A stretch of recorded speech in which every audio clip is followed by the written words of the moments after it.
did you find out that the victim was leaving town the following day? I can't remember that good. Was it from a blog? Objection, Your Honor. Leading. It's not leading, Your Honor. Was it from a blog? Yes, ma'am. Okay, what blog was that? The blonde was Wendi. No. Do you want the culpable parties held accountable for murdering the father of your children? Absolutely. I'm grateful they're already in jail. But not if it's your family. It's not my family. I mean, somebody hired them, right? Not necessarily. Somebody paid them. I learned something this morning. Yeah, me too. You didn't want them held accountable if it was your family members. Didn't you tell law enforcement that? That's not what I told law enforcement. What did you tell law enforcement? I told them that the person who did this should be held responsible and that I had nothing to do with it. Page 122, lines 7 through 12. If somebody tried to kill my ex-husband, they should be prosecuted to the full extent of the law. The investigator says regardless of who it is, and your answer is, I mean, it would be different if I thought it were my brother. But I don't think it was my family, is what I said. Different now, isn't it? No, it's not different. That's exactly Different what I today, said isn't right it? here. No, that's not No right. further questions.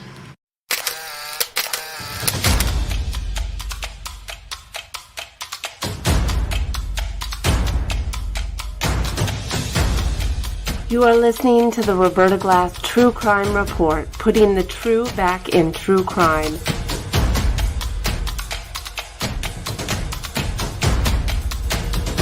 From New York City, Roberta Glass is now on the record.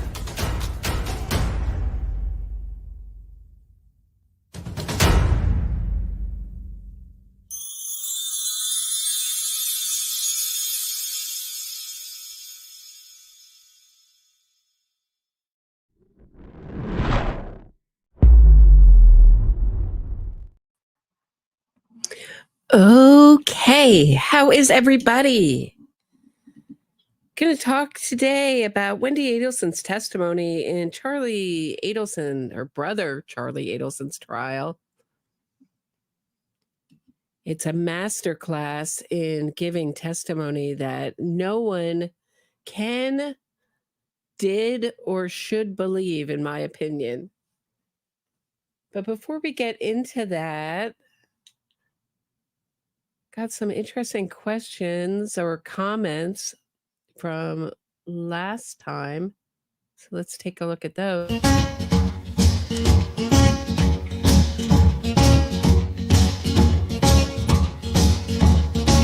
We got your comments. We got your comments. You had something to say. You were insightful. Oh, so clever.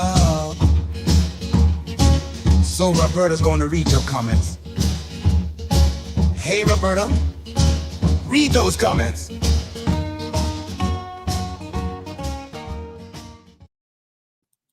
Okay. So last time we were talking about this. It's a new filing. And there is a email. Hold on one second. From Sarah Youssef, from Wendi to Sarah Youssef, RE, my side of the story. So I was wondering what that meant, my side of the story. MBB9394 says, remember, Roberta, that in her radio writing show, she says it was important to get out, quote, my side of the story. So that could have to do with her podcast. I did a deep dive into that podcast of hers. It's on my Patreon if you want to check it out. It's unreal. The callousness of that podcast that she created. Yeah. So thank you for reminding me of that. Jenny Ray says, I think it drove Wendi insane. So we were talking, seeing Dan was doing so much better than she. He was smarter, more accomplished, loved. His new girlfriend was so much prettier than Wendi and had the lifestyle Wendi wanted. Wendi was losing. Jeff Lacasse wasn't as smart or as successful as Dan. He lived in an apartment and had an old car, not much money, etc. Even in a normal divorce, you want to come out with something better than the other person. In the case of a narcissistic psychopath, winning is everything. Look at Donna. Donna couldn't stand that Dan was doing so much better than Wendi. How dare Dan move on and one-up Wendi? Even the boys I believed were closer to Dan and loved him more in Wendi's eyes. Yeah, this makes me think, thanks Jenny Ray, makes me think about how Wendi was really doing in court. Dan was accusing her of hiding her assets. And of course, it got moved, as these court dates often do.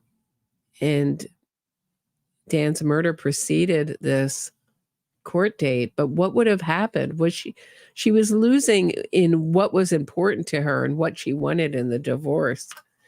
And some of these issues about hiding assets were going to come up. And Donna even said, she felt that Dan poisoned her workplace against her, meaning her reputation, meaning what was happening in court was coming back to bite Wendi in the butt. I think I read a victim impact letter from Dan's colleague who worked in the office next door to Dan. And she was saying she heard every detail of this divorce. So in some ways, there is a little truth. How widespread that got around Dan's gripes about Wendi. I mean, it's obscene, taking your kids, not knowing where your kids are, leaving the house empty because you're quote unquote scared of Dan Markel. Well, that's a first. We didn't hear anyone else who was scared of Dan Markel. No other ex-girlfriends or colleagues. No one else seemed to be afraid of him.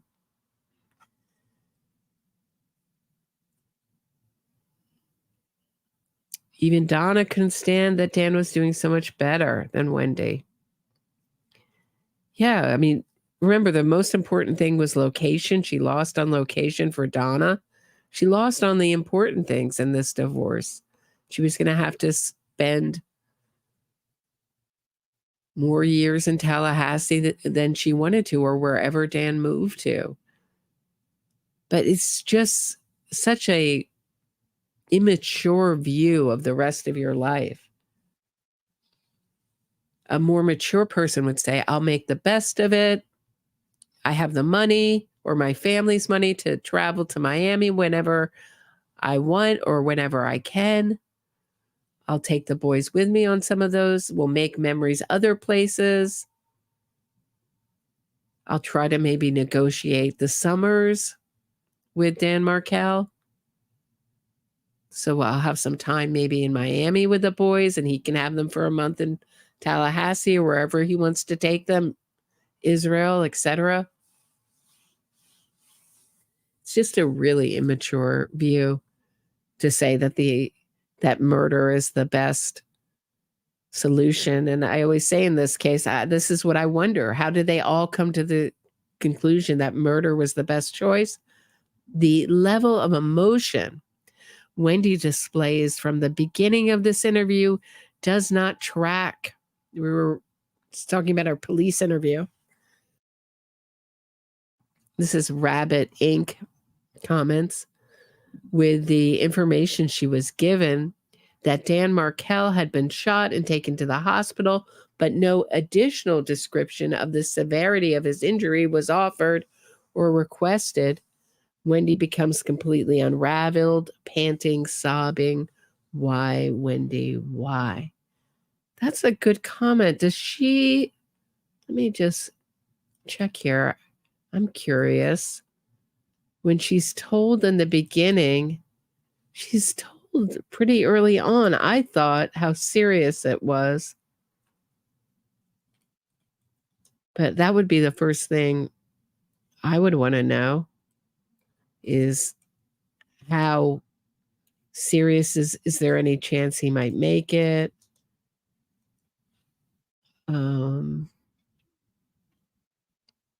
Let me find the full thing. Hold on one second. I'll pull it up and we can just watch the first 2 minutes together. I know she's on when Isom comes in. Exactly what she is told. Josh Furman. Jackie, I just listened to my voicemail. what'd you hear? Who was your voicemail? It's from Lisa Carey, who is my real estate agent, or who I had gone with to find a house. She just said she was driving around town and she heard there was a shooting at Trescott. Yeah, that's what this is about. I'm sorry you had to hear it that way. I'm sorry, I didn't know if I should. It's all right, just leave it there. Is it still on? It's right there.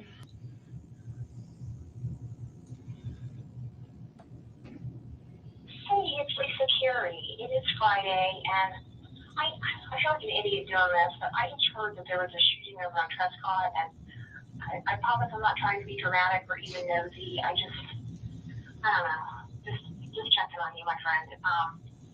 I hope all is well. I hope your sweet boys are well, and if there's anything you need, let me know. It just ran a chill down my spine when I heard that there was something going on Trescott. All right, 212-3083. Hope all is well, and I will talk to you soon. Bye. That's all right, you can stop it. Or does it stop automatically? It's done. Okay, do you have your identification with you?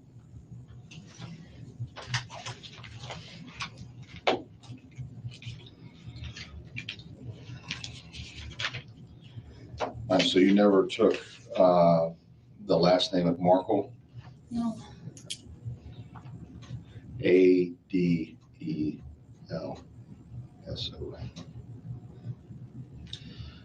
Okay, Wendi with an. So it's interesting that her friend immediately it sends chills down her spine. Wendi is 2 feet away in her car from the crime scene and thinks nothing of it, thinks a tree fell. And she corrects Isom on when he calls him Daniel, Dan Markel Daniel. She says everyone calls him Danny. It just feels really impersonal. But when he mispronounces the last name, she doesn't correct him. Interesting, right? Hi.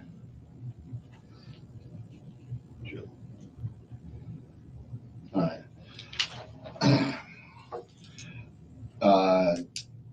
There was a shooting at your home or your ex-husband's home at 2116 Trescott. Okay. Your ex-husband, Daniel, all right, has been taken to the hospital. He's not going to survive. Oh my Okay. Okay. So she's told right away he's not going to survive. But wouldn't you want to know where he was shot? How did this happen?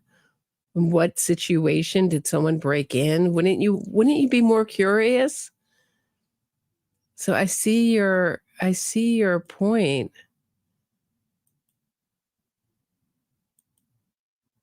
Rabbit ink. The level of emotion for the beginning does not track with the information she was given that Dan had been shot and taken to the hospital, but was not going to make it. But no curiosity. I think you honed in on something more interesting. Is that she's not curious. Like, how did this happen? Did someone break in? What happened? Because she knows what happened. This is the same kind of problem with curiosity that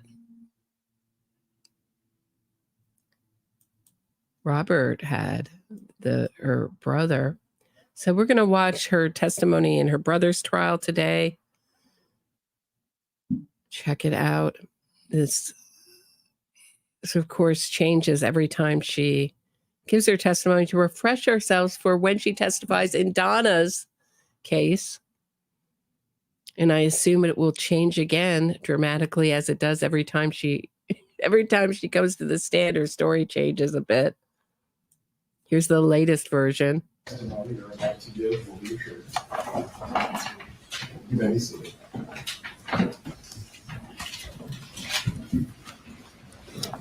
Ma'am, please say and spell your name. Wendi Adelson, Wendiadelson. Where are you from, Ms. Adelson? I'm originally from Coral Springs, Florida. And where do you live now? I currently live in Miami. How are you employed? Now kind of part-time. I do asylum work and I fundraise for nonprofit organizations. Are you an attorney? By training, yes. Okay. How long have you been a member of the Florida Bar? Since I graduated and took the bar in 2006. And are you here today pursuant to a subpoena? Yes, ma'am. All right. And that subpoena confers use and derivative use immunity to you, so nothing you say can be used against you in the future. That is correct. Okay. That doesn't mean you have full immunity from prosecution, but nothing you say here and nothing derived from it could be used in that prosecution. Is that your understanding? That is my understanding. So that's something her lawyer, Mr. Laura, worked out for her. So when people say she has limited immunity, and when I talk about these Castigar issues, they're really complicated. So nothing she says in here can be used as a springboard for an investigation or used against her. And that's including driving by the crime scene. Any of her comments on it. It's really tricky. So, and this is, of course, with the caveat that she tells the truth. So that's how it could be undone, if you could get her on some perjury charges and undo this so there are no issues around anything she said before it would totally undo all her testimony.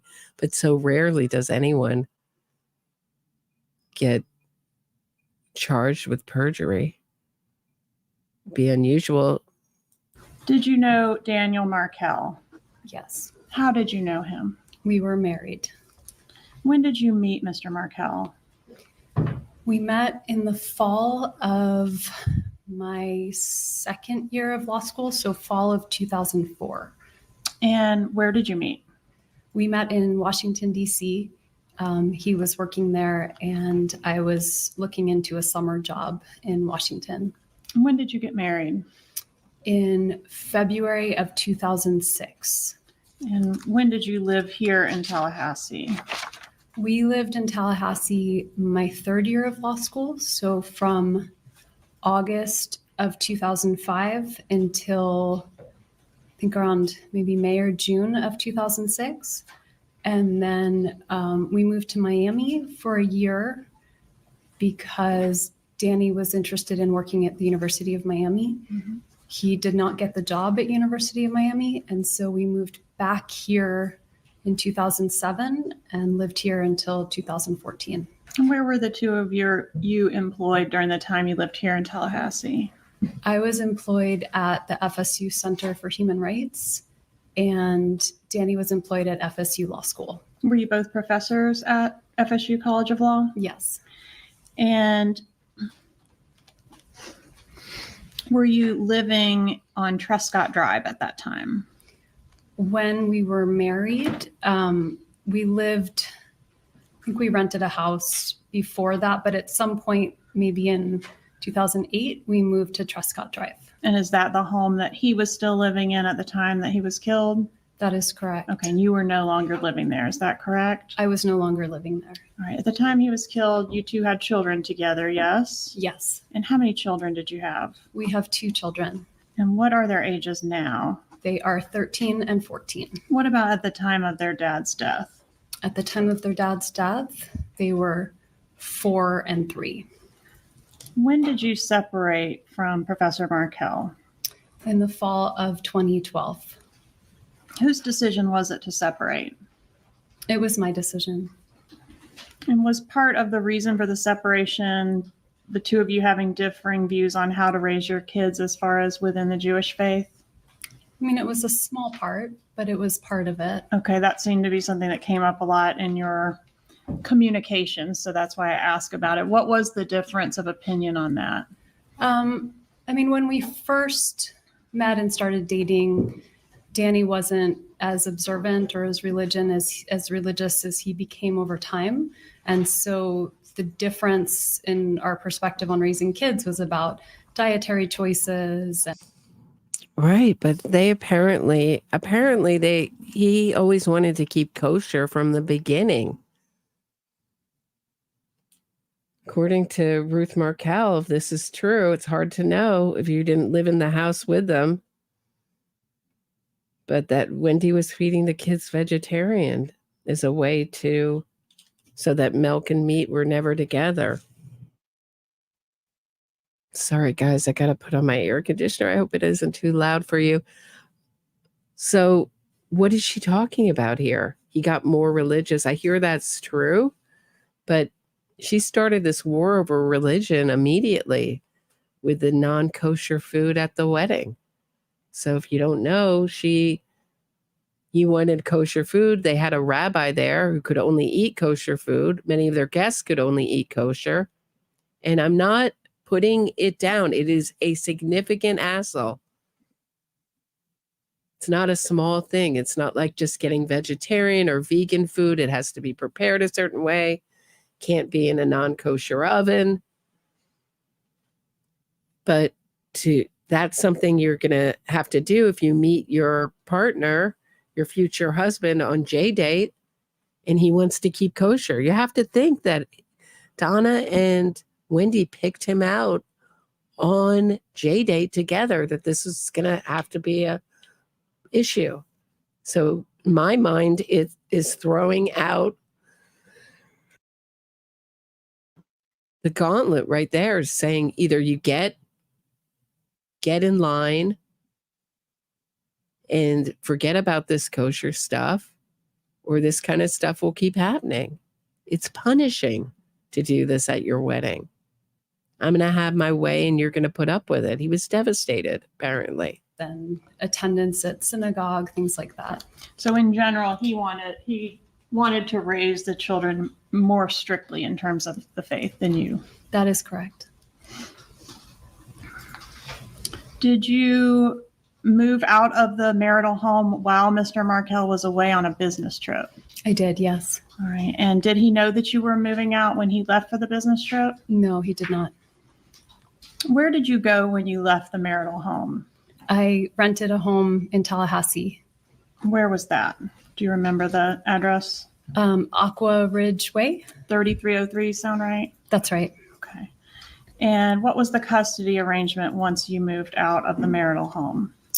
I mean, in the beginning, until we had a formal custody arrangement, we were just finding ways to share custody. I remember that first weekend his parents came, so I made sure he had the children all weekend while his parents were visiting from Canada.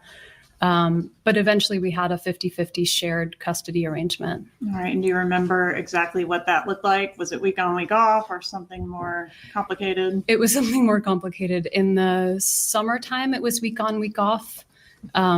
During the weeks, it was, I think, what they called like a 2-2 split, with Wednesday night being an overnight and then the weekends being every other weekend.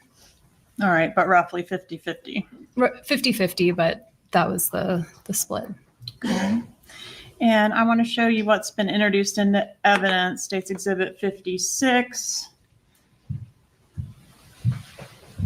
I know you've had a chance to take a look at this before, but if you'll just kind of thumb through it and tell me if you recognize it. Sure.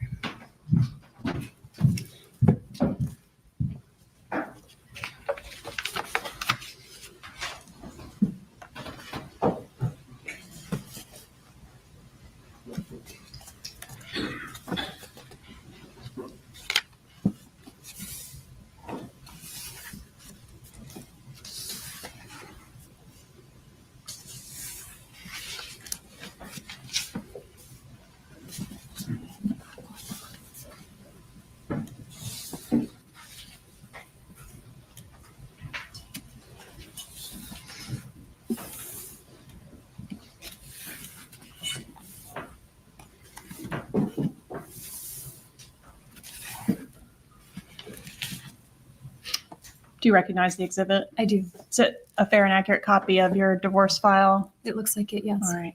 And is it fair to say this was a contentious litigation process that you had with your ex? It was. And I want to ask you about a specific filing in there. It's on begins on page 43. And it's in reference to a filing on January 14th of 2013 where you were looking to relocate with the minor children. Do you recall that particular filing? I recall the filing. You said 43. I'm not sure oh, okay. Yes, ma'am. On the bottom, there should be page numbers for you. Yes.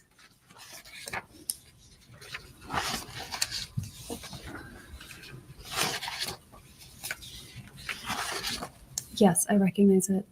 Okay, and that's the filing in reference to your motion for relocation? Yes. Okay, and did you file this motion with the intent to not be successful?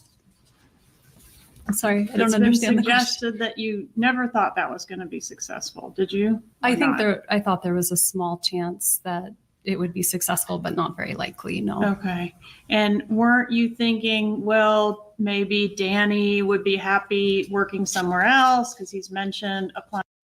She thought there was a small chance, but the Adelsons, if you read her mother's emails, is saying, you're a great actress. It's a small chance for other people is what I'm saying. Not Wendi Adelson. Not the great actress, not the one who's going to impress her kids by changing their religion. These were Donna's fantasies to Christian and getting in good with the judge. She really thought she could put her spell over the court and get her way. I think she was deeply disappointed when it didn't go her way. And according to Jeffrey Lacasse, she was. Applying elsewhere, so maybe he'll allow the relocation. Were you thinking that? He and I talked about the relocation. So when we talked about it, he thought, well, if I can live nearby in Miami, that might work. And then I could commute to FSU. I didn't mean for him to leave FSU, but he wanted to leave FSU at some point. So that was just a matter of time. So you thought it might be successful? Sure. I mean, I thought it was possible, but not likely. All right. And page 46 of that document, paragraph E references the job offer. The wife also desires to relocate to South Florida in order to provide a better quality of life for the children by increasing their access to close family and providing more stability and consistency. Who is the close family in South Florida? The close family would have been my mom and my dad and my brother. And which brother is that? My brother that's here today. Charlie Adelson. Would the close family be the Markels? Oh, no. Only my side of the family is the close family. Definitely not the Markels. Is that interesting? That's correct. Okay. What's your mom's name? My mom's name is Donna. Donna Adelson? Yes, that's her name. What about your dad? My dad's name is Harvey. And where did Donna and Harvey live back in the time frame between 2012 and 2016? They lived at the home I grew up in Coral Springs. And how far do they live away from you currently as we sit here today? Currently, depends on Miami traffic, but anywhere between 15 minutes and an hour. Right. And what kind of a relationship do you have with your parents as we sit here today? I have a good relationship with my parents. And has that always been the case? I would say so. Can you describe the relationship that your mom has with your boys? I think it's very loving. I think she's a very dedicated grandmother. She spends a lot of time with them, doesn't she? She does, yeah. And when they were little and you first moved there after Danny's death, how much time was she spending with them? When I moved there after... She does, yeah. Yeah. But she doesn't spend so much time with them anymore. Now that she's in jail, awaiting trial for the murder, not so much time with the grandkids. Danny's death in 2014. How much time was your mom spending with the boys? I mean, we were all living together at that point. So, I mean, we were spending every day together. How were your parents employed? Are they retired now? They're retired now. What are they retired from? My dad was a dentist, and my mom used to coordinate, kind of be like an office administrator at his practice. And did she write the checks at the practice? Paychecks? Yes. She handled all the bookkeeping. What was the name of the practice? The name changed over the years, but probably the name when they retired was the Adelson Institute. And were your parents wealthy at the time that your husband was murdered? I mean, my parents worked their whole lives to support us, right? So I think the business did well for a period of time. About $2 million in profit each year between 2013 and 2016, They sound right? never talked to me about money, so I have no idea how much the business made. This is how wealthy people get when you ask them about their money. I worked hard. I worked hard for it. We heard how hard Charlie worked all through this trial. It was practically his defense that he was too busy to orchestrate a murder with his family. At any given point. Did you discuss your marital problems with your mom at all? I did, yeah. Okay. What about the resulting legal issues? Was your mom read in on those things? I mean, I definitely updated her about the results of the relocation when that petition got denied, but not kind of the ins and outs of every part of our divorce. What about your dad? Was he invested in your divorce status? I think the same as my mom, just worried about me and worried about the boys. What about your brother? Did he take an interest in the ins and outs of your divorce? No, not really. Did he need to protect you from Dan Markel? No, I mean, I don't think I need protection. Were you physically in danger from Dan Markel? No, I wasn't in danger. Did the litigation revolving around the divorce and the subsequent issues that arose, did that impact your family back in South Florida? I mean, only to the extent that I think they felt bad for what I was going through, but. I want to show you an exhibit that I've marked as State's Exhibit 59. Sorry, 57, Your Honor. You've seen this one before as well. Does that one look familiar? I don't remember it, to be honest. It's from 10 years ago. Take a moment to look through. When Dan Rashbaum cross-examines Wendi, her memory gets surprisingly better. But did you guys catch Karen Cyphers in the audience there?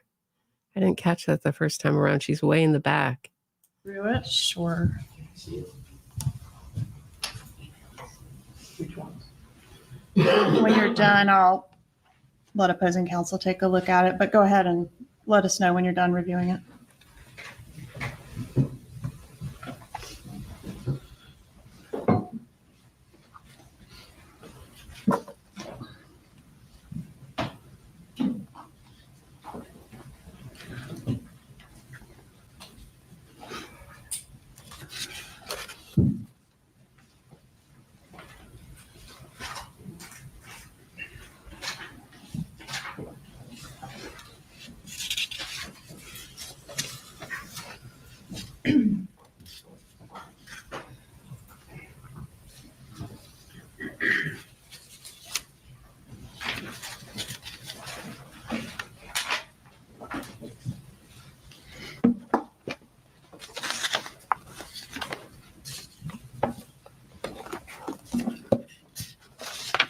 So Karen Cyphers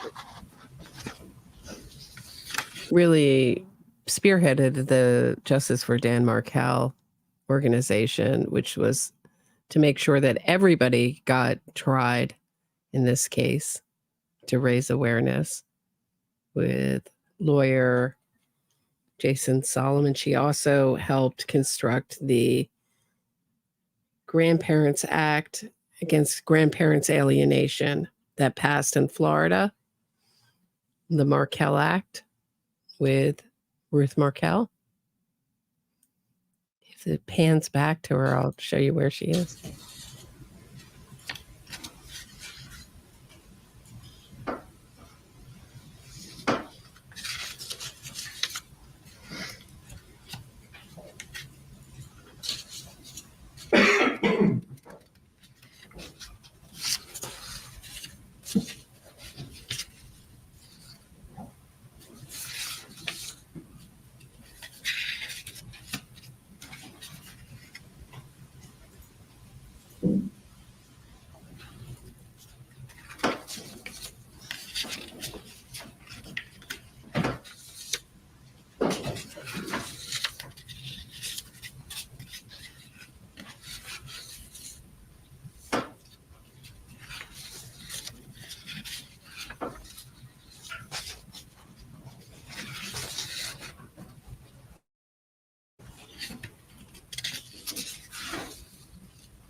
Rashi's got to examine it too.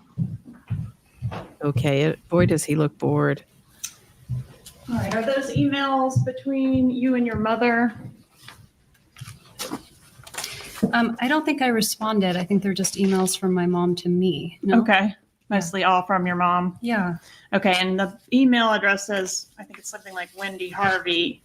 Can you tell from the content that it's your mom typing rather than your dad? Yeah, the email's Donna Harvey, my two parents' names. So they've been married over 50 years, so they have a joint email address. So it's from both of them. Okay, so what I want to draw your attention to is... Yeah, it was Harvey's idea to get the kids dressed up in Nazi uniforms. It's from both of them. It's a message from both of them, not just Donna. Not just Donna.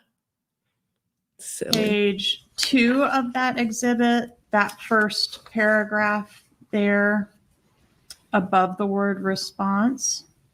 Did you have an opportunity to read that?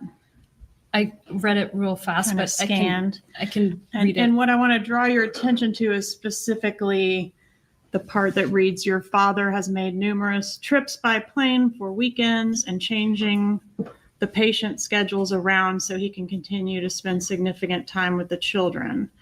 Did you? Are you objecting, Mr. Rauschenwald? I just didn't hear it get admitted into evidence. Judge, at this time, I'd ask to move this exhibit into evidence. Any objection? No objection. It's 57. Thank you. So that paragraph, isn't that paragraph going into detail about how the issues surrounding your divorce and litigation is financially impacting in a negative way your parents' business? That's what my mom says here, yes. Okay, and it also says, additionally, this loss of income affects my family because my older brother, also a dentist, purchased the practice from my father in mid-July 2012. He has a monthly payment to make to my father based on the sale of the practice. It isn't fair to him to have decreasing monthly income statements from the practice due to my parents spending so much time here in Tallahassee. So this is an argument that your mom is proposing, right, to help you, give you an idea of what might persuade the courts to allow the relocation. Do you agree with that? Yes, that's what she was doing, yes. Okay, and she's indicating that both your parents as well as your brother have suffered financially as a result of you not being. Right. I mean, if you read these emails, every part of the emails, Donna is no dummy. Whatever you want to say about this family, they're not a dumb family. Although Charlie's the Fredo of the Adelson family, not quite as bright. He's more cunning than bright. But Donna is looking at every legal loophole, every bit of financial, any bit of money that she could have lost, Donna could have lost, that she can't attend to the Adelson Institute because she's running to deal with Wendy's children, should be put into Wendy's divorce, should be compensated for every kind of tactic she can think of. So I assume she's doing the same with her own trial.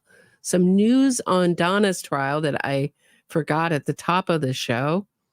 Donna's trial has a hearing on Friday at 9 a.m. Eastern. If Court TV and the like is streaming it, if there's a feed available, I will try to stream it on this channel. What they're talking about is some of these motions having to do with not mentioning the defense, meaning Donna's defense doesn't want any mention of her fleeing. I don't think she has a chance in hell of getting that okayed, but you never know with this judge. He okays a lot of defense motions. He did with Charlie's trial. This one seems ridiculous, and I can't see them not mentioning Donna's fleeing. It shows such consciousness of guilt that can't imagine that not coming in. Other issues is the bigger courtroom. It's being held in the bigger courtroom. So I don't think that this is going to really fly, moving it to a smaller courtroom. what that would do would just create total chaos at the courthouse with people buying line sitters. This is what happened in Ghislaine Maxwell's trial that I attended because of the pandemic. They shut off the courtroom to only a few seats, and it just, someone came at 4 a.m. in the morning for a 9 or 10 o'clock start and couldn't get in. The line is already filled up. So it just becomes a trial for the few and those with money who can buy a line sitter, basically. It would be chaos. They did this in Donna's trial. It's a really poor idea. What Rashbaum's trying to do is keep out anyone who's supportive of the family. It's bad enough for Donna having Ruth Markel and possibly Phil Markel and possibly Shelley Markel at times in the courtroom. They want to keep out any of the people that are in support of Dan Markel and his family out of the courtroom. So to make it ultra comfortable for Donna. Also, I think just as a way to try to show Donna that he's doing everything possible. This was done in Karen Reed's trial as a way to keep her supporters out. That was one theory as to why it was done. They said it was because they didn't have good sight lines for the jurors. But I don't know. I don't know about that. I don't think that was on for two of the jurors. They wanted them to look at the witnesses' faces. I don't know if I really buy that. I think it was more to keep Karen Reed supporters out of the courthouse. Being able to relocate. Yes. Okay. And on page, do you have page numbers in the bottom right corner of your exhibit? I have them in the top so I can see. Okay, so well, let me look. Give me a moment.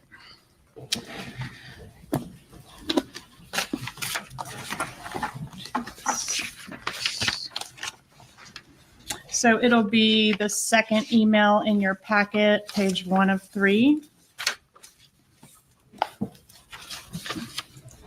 Okay. Do you see that? I see that page. Okay. And there's a rest of your life highlighted or underlined in the center and in bold. Do you see that? Yes. Okay. Right before that, it reads, however, the rest of your life and consequently Dad's, mine, and yes, even Charlie. Thanks, Cancella, for becoming a new member. I'm going to be doing a show tomorrow night just for members, the same time, 6 p.m. So you got in at a good time, T. Cancella. Just as a thank you to everyone who's become a new member of the channel. I appreciate it. Please. Will be affected by how well you can perform /act before July 31st. You need to be a good actress you can be a good actress when you want to. I've seen you in action. You need to put on the performance of your life. Jibbers hasn't beaten the Adelson family yet. Who's Jibbers? Jibbers, she's referring to Danny. And was Jibbers a name he went by or just something you called him behind his back? Jibbers was a silly nickname that I gave him during the divorce proceedings when he was being pretty scary and threatening, and it kind of made me feel less scared of him. Okay. Because Wendy's always has to play the victim. Thank you, Byron, for gifting 5 memberships. Believe they will be distributed randomly among the chat. Appreciate it. But Wendi always plays the victim, always the victim. Wasn't an aggressive move that she made when she moved out and took the furniture, some of the furniture, a lot of the furniture, and almost all of the kids' clothes that they fit into, and took the kids to a location where she didn't know where they were. It's just that she was so scared of Dan. Again, Jibbers was a silly nickname, not a demeaning, mocking nickname that she would never say in front of his face. It was a nickname she made because she was so scared. She was so afraid. It's ridiculous. Okay, so not something you called him to his face. No. But that was a word that was only used to describe him. Yes, it was a nickname. Okay. So in this, again, your mom is referencing how everyone's life is being affected by this relocation, including your brother, Charlie. Do you agree with that?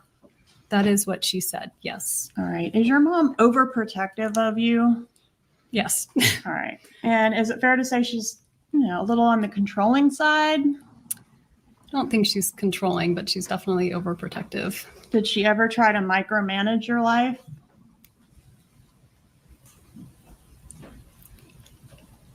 Maybe, yeah. Maybe. Wendi, I was never overprotective or to try to control your life. I always let my children do whatever they wanted. Whatever was best for them. And best for me, Donna, but best for them. You always came first, Wendi. You always came first, and now your poor mother is in jail, and you don't even visit. You don't even write. And don't tell me it's that lawyer. It's not due to the lawyer. I only hear from Charlie, and my other son might as well be dead. Did she have an interest in who you were dating and who you weren't dating and who you should be dating when you were single? I think she was usually disappointed that I wasn't dating more. Okay. For example, isn't it true that she would not let you drive to and from Tallahassee to South Florida? Well, I used to drive before I had the boys, but they were young and she preferred to come with me and give me some extra support. So what would that? Before we get into Donna's extra support, Vince, ladies and gentlemen, please, I know we all want to see it happen, but unfortunately, Wendi will walk free and clear and maybe a charge of perjury at most. It's a shame, but Wendi beat the system. She could have. Vince, certainly it's been predicted, Wendi will get arrested. I know it's a crowd pleaser to say it on these kind of channels. Wendi will get arrested. I don't know, Carl Steinbeck has predicted so many times Charlie's trial. Before Charlie's trial, he also predicted Donna would die before trial, wouldn't make it trial. I said she's a cockroach and she's going to be stronger than ever. I think I've been proved correct in that, but we don't know. I think certainly the public will is there to arrest Wendi, but there are real issues, Castigar issues. Will they be worked out? Will they feel confident enough? I don't know. The DA, basically the state's attorney, told Patty's Playhouse that they're working on it. Whether he was saying that just to appease Patty is anyone's guess, but may never happen. She may have gotten away with it. And it may be a kind of OJ situation that the Markels may have to sue civilly. And so that anything she makes will go into, that's a kind of interesting option.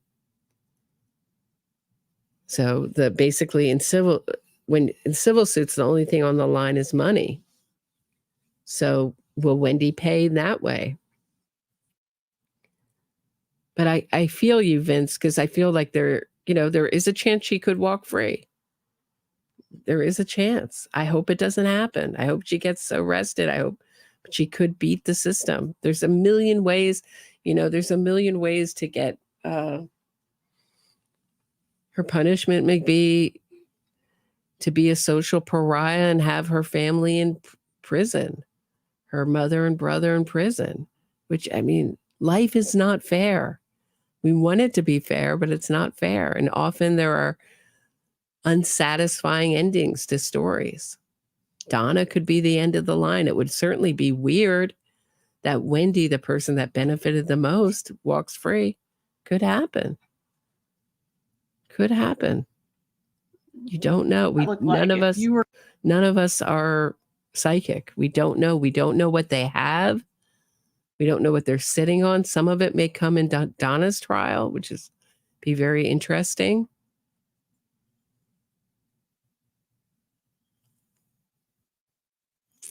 I've heard some things behind the scenes that are, if true, are very interesting that could come up. very shocking and surprising that could come up in Donna's trial. That's all I can say. We're going to take a trip to South Florida. Would they come up here and get you, or? No, sometimes I would go myself with the kids, but I was breastfeeding both of them. So it usually looked like me breastfeeding a child while I entertained the other in the Okahumpka rest stop. So it was a lot. It was helpful to have some backup. All right. And so that time frame you'd be referencing is like the 2013 time frame? Because not around the time of Danny's death, you wouldn't have still been breastfeeding, would you? If Lincoln was 3, no, I would have stopped maybe the year before. Okay. So maybe was it 2012, 2013? Okay. And wasn't it true that around the time of the death, they were still doing this practice where they would prefer to drive you to and from South Florida? I mean, not every time, but sometimes. Okay. And would your mom sometimes enlist your brother Charlie to convince you to do certain things in your personal life? Can't really think of an example of that. Well, dating Dave was a big one on some of the materials I had. Yeah, people like Dave. All right. And your mom really liked Dave? Yeah, everyone liked Dave, but we were just friends. Okay. Did she try? So she would try to get Charlie to convince you to date a certain person. I don't think she was getting Charlie to convince me to date Dave. I think everyone liked Dave. All right. And would she try to get... Charlie was on those wiretaps saying, yes, she should date him. She's a single woman with kids. No one wants to date her. Dave loves, this is Dave Attell. He's a computer designer, not the comedian, Dave Attell. Computer designer, software designer, something in high tech. Excuse me for being old and out of touch. But he had kids of his own, and Charlie ended up having a baby with his babysitter or nannies, his nanny. That's the mother of his child.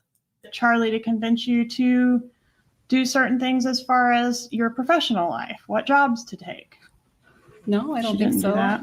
Would she try to get Charlie to do certain things like advise you on investment decisions, whether or not you were going to buy a house, for example? I don't think so. I don't remember that. Danny and I made that decision together. Once you had left Dan and you were living separately, did you look into purchasing a home here in Tallahassee? I did, yeah. And did your brother Charlie convince you not to do that? I don't remember him convincing me not to. The only reason why I didn't was because I was waiting on the money from Danny from the settlement and he didn't pay it, so I couldn't afford the house. And your mom didn't want you to buy the house, did she? That's not true. My parents were looking to buy a house in Tallahassee as well. Okay. Did you have... Strike. Generally speaking, does your mom manipulate the personal lives of her children? No. Look at, did you guys see that? Charlie shake his head there. Let's just watch it again. Watch this again. But before I do, hold on one second. William Thoreau says, if Donna is convicted, the state has tremendous momentum to arrest Wendi and tremendous public sentiment behind doing it. And that can make a big difference to overcoming some of these Castigar issues with the fact that Wendi is testified with limited immunity, meaning that they can't use anything she has said in any of these trials as a jumping off point to investigate her, or use anything she says in these trials, any of the testimony from Wendi in these trials against her. So it's limited immunity she has, just to give you an idea. But here, look at Charlie shake his head when asked about what kind of mother Donna is again. Does your mom manipulate the personal lives of her children? No. Is your mom... Do you see that? It's really a subtle no, a little subtle shake of the head. Like if she's really upset about something or worked up about something, is that something that your brother Charlie is going to hear a lot about? Who's going to hear more of it, you or Charlie?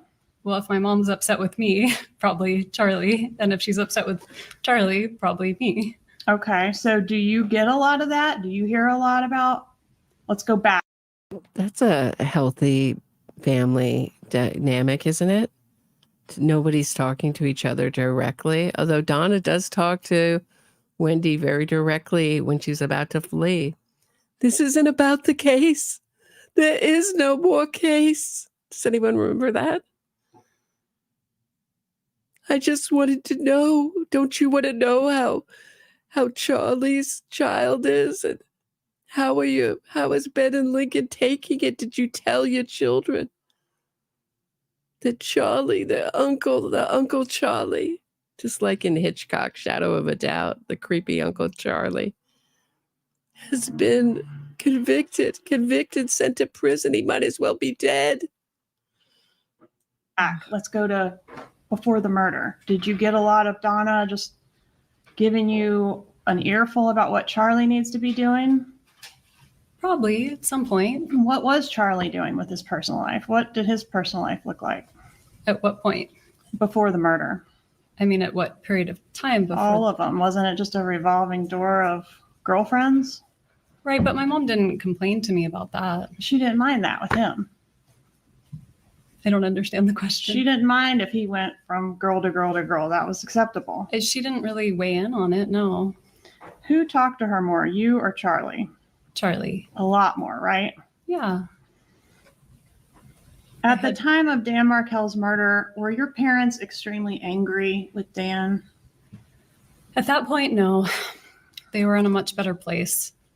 I want to direct your attention to an interview that was conducted on, I think this was your law enforcement interview. So July 18th, 2014. And I'm specifically for court and counsel looking at page 27, lines 11 and 12.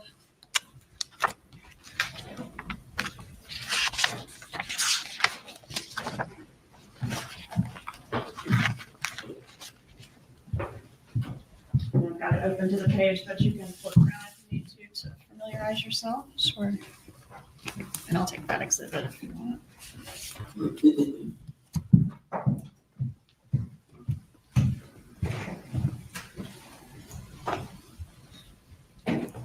Do you want me to flip through or just look at this one page? If you'll just look at that one page, well, I mean, not that reminder. 27.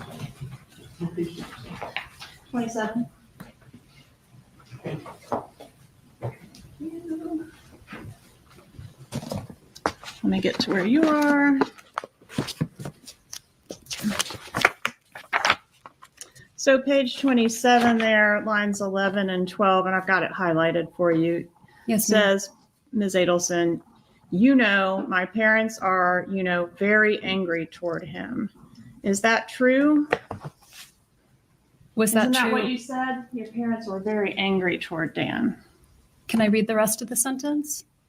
Sure. So I say, my parents are very angry towards him, but even when they're around my kids, they would never say a bad word about my kid's father. And then on page 288, line 24 through page 289, line 1, and that's going to be, yeah.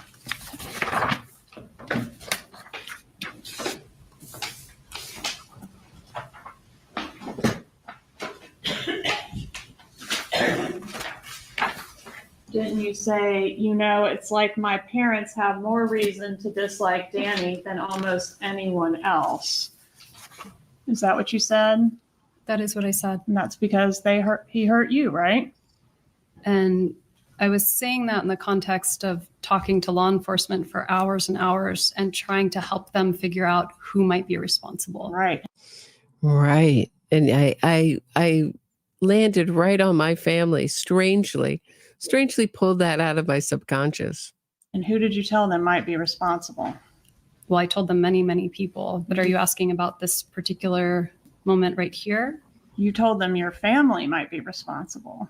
Yeah, the rest of the moments were, we just went through this, the rest of the moments were Wendi hyperventilating, blaming Jeffrey Lacasse, blaming possibly Amy Adler's ex-husband, Dan Markel's new girlfriend, and that was it. There was 3 options. Let me know if I left anyone out.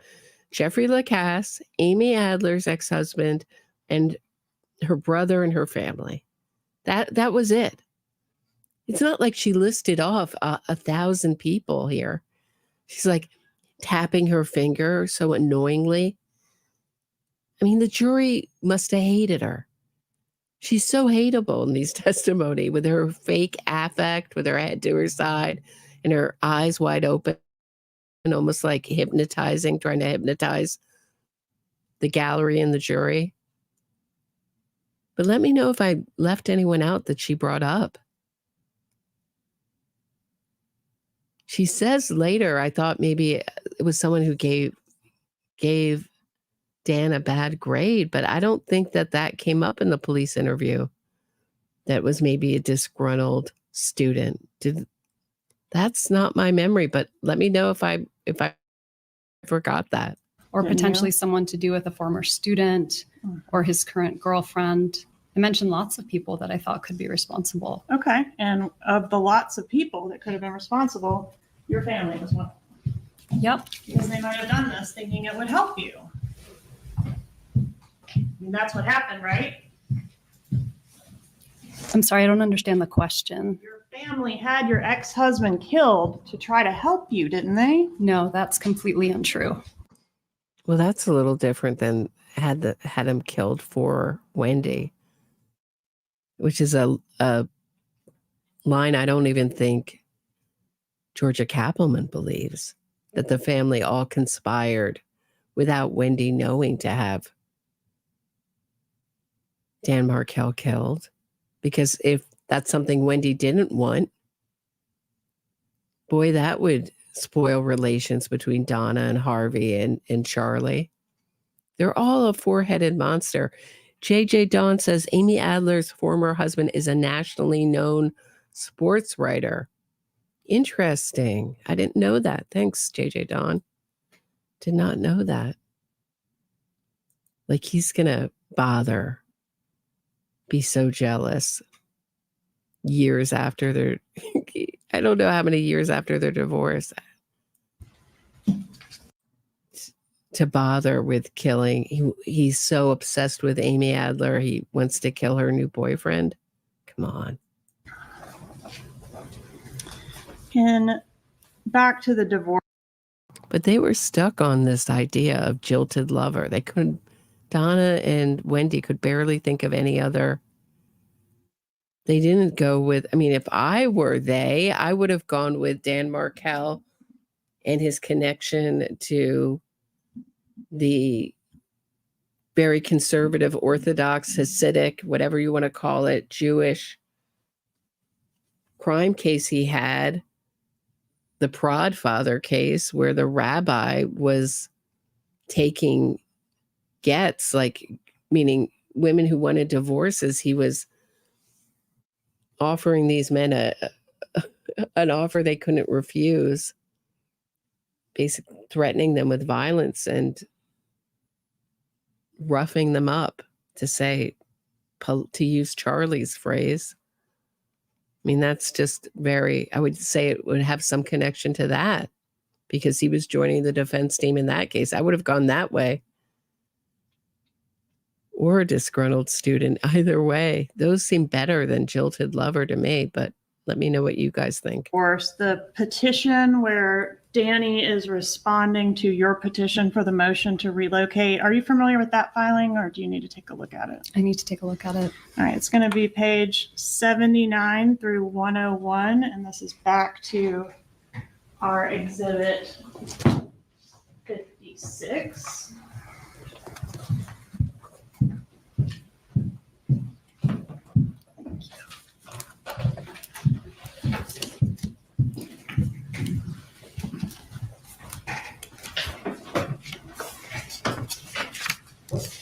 And again, that was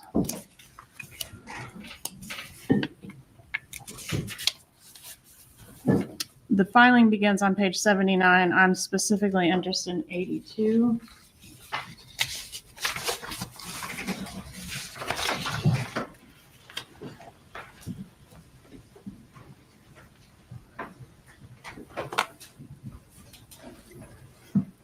In And in this filing, doesn't Mr. Markel say, quote, the husband affirmatively alleges that the wife helped herself to non-marital assets, including money and stocks owned prior to marriage, as well as numerous personal non-marital belongings of the husband, such as luggage, bicycle, tennis racket, and family heirlooms.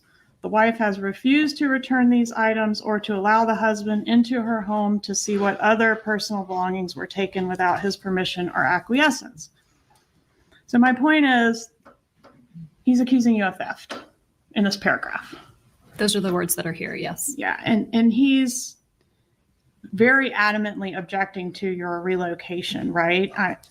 On page 82, it says the sole stated reason the wife seeks to relocate is so that she can be closer to her parents. Was being near your parents the sole reason that you wanted to relocate? No. It wasn't the sole reason stated in your petition? It wasn't the sole reason stated in my petition, and it wasn't the sole reason that he and I talked about before I filed the motion to relocate. Why was he so adamant and so confident that this was the real reason you wanted to be down there? I think there's a lot of things in these pleadings that are not true. So just because it says something doesn't make it true. Sure, but did he know that your mom was just grinding on this issue of trying to get you down there? He would have had no idea. He wouldn't have been, that wouldn't have been known to him? I don't think so. But he was accusing you in these pleadings of all kind of stuff, right? I mean, I'm not saying it's true, but hiding financial assets, failing to disclose things, kidnapping his kids in the middle of, his business trip, all those sorts of things, right? Yes, he said lots of things. All right. Right. Lots of outrageous things that turned out to be totally true. So here's an interesting thing about what was on Wendy's computer. This is from David Latt from Above the Law. 3 days. So he says, I didn't think Wendi was involved. Wendi shouldn't be the only one who's sickened. I freely expressed my belief that Wendi Adelson wasn't involved in the planning of the murder and didn't know about it before it happened. But this report on the Lacasse investigation raises the issue of whether she learned at some point, whether specifically or more vaguely, about possible involvement of her family, and whether any such point in time might have been, say, before she started writing and speaking about Markel's death, which would have been creepy. If you thought this information was from the Democrat piece was salacious, keep reading. 3 days after Markel was killed, a judge signed a search warrant for information on Wendy's phone, and investigators began searching her web browser and email records. On her computer, investigators found Google Chrome keyword searches for Markel's girlfriend, Amy Adler, Amy Adler's ex-husband, and Adler's brother, Jonathan Adler, the designer. There may be another brother I don't know about.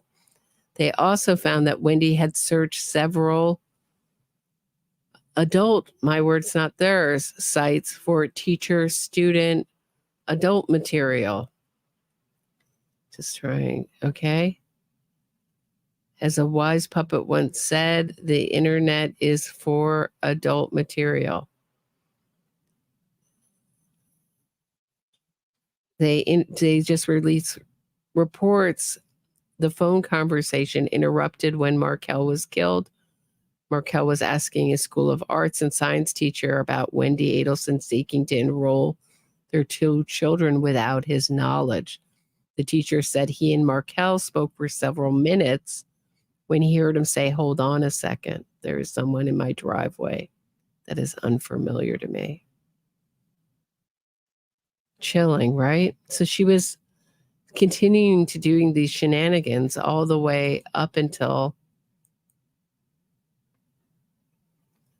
the second he was killed. Right, and you said a lot of things too. There's filings going both ways that are pretty venomous. Would you agree with that? I would not agree with that. Yours were pleasant. I'm not saying divorce filings are pleasant, but mine were not venomous. Okay. Did your mother, Donna Adelson, review the filing in which Dan Markel is accusing you of this theft and all this stuff? I don't remember if she did. What about the one where Dan Markel is asking that your mother not be permitted to have unsupervised visitation with the kids? My mom never saw that because after he filed that, he then asked my parents to babysit the kids. My mom baked him banana bread, gave him a hug goodbye. So there was nothing truthful about that pleading that he filed, and my mom never saw it. Why do you think he filed that? He was really angry at me for leaving him.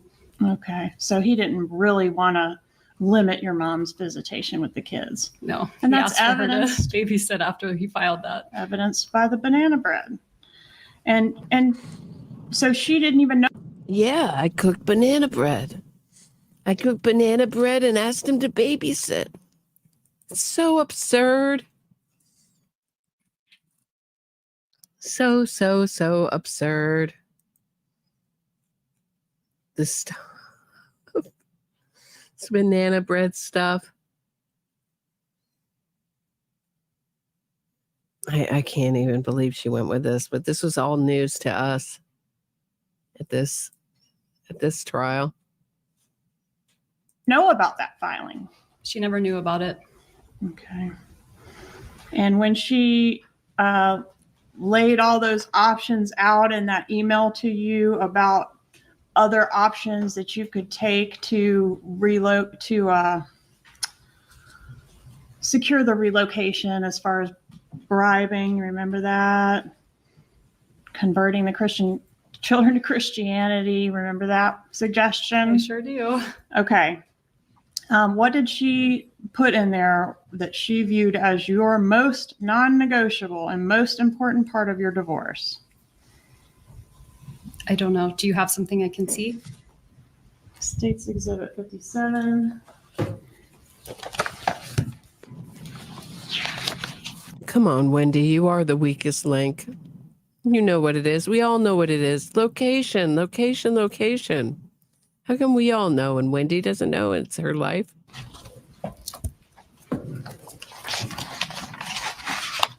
I just want to thank the moderators, Murder by Maestro and the Society page. Thank you for moderating. Appreciate it so much. And it is page 1.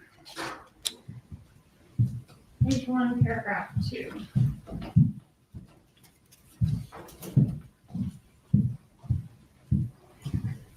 So you want me to read what she said here? I want you to answer the question. What was the most important part of the divorce for my mom?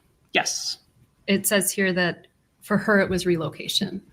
All right. And did you have 2 8-hour mediations in your divorce? We had 2 very long mediations. I don't remember exactly how long they were, but they Did felt they like result in time. a resolution? No. Was Mr. Markel seeking to depose your mom as part of the divorce? I don't remember that. Do you know if it ever happened? I don't think it happened. I don't remember it. Was the prospect of that upsetting to your mom? I don't think so. I don't remember it, so I don't remember talking with her about it or...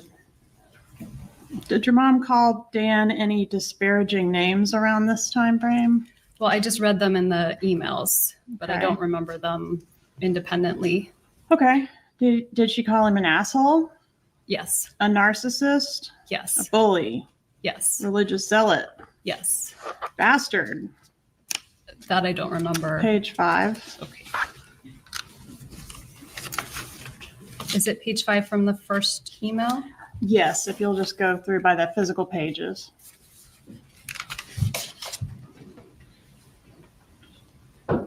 I see. Yes. I'm sorry, what was your answer? Yes. Fucker? Yes.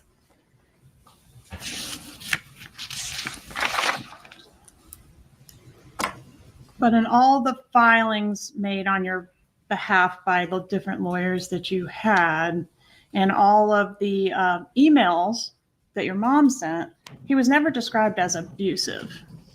I mean, he was described as emotionally abusive, yes. Can you show me where he was described as emotionally abusive in any of those items? Well, not by my mom, but in the pleadings. Okay, show me that.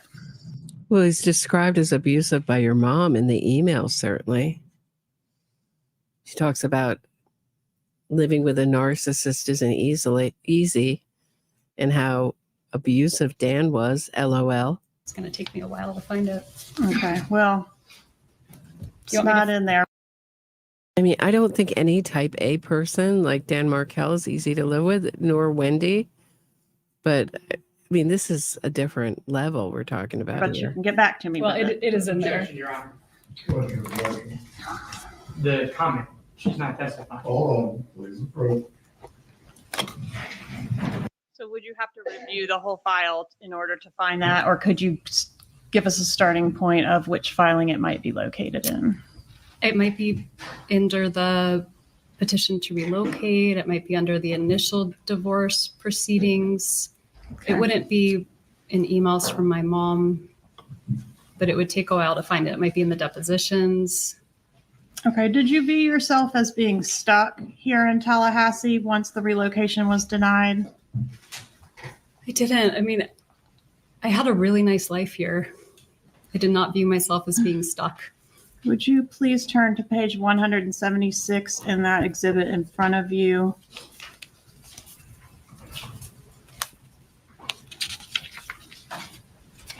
I think it's highlighted for you. Isn't that sick to hear her say she had a nice life? Then what was it done for, Wendi? What was it done for? Nothing then. I think she did have a good life, but you wanted a better life in Miami. A good life isn't good enough for Wendi Adelson.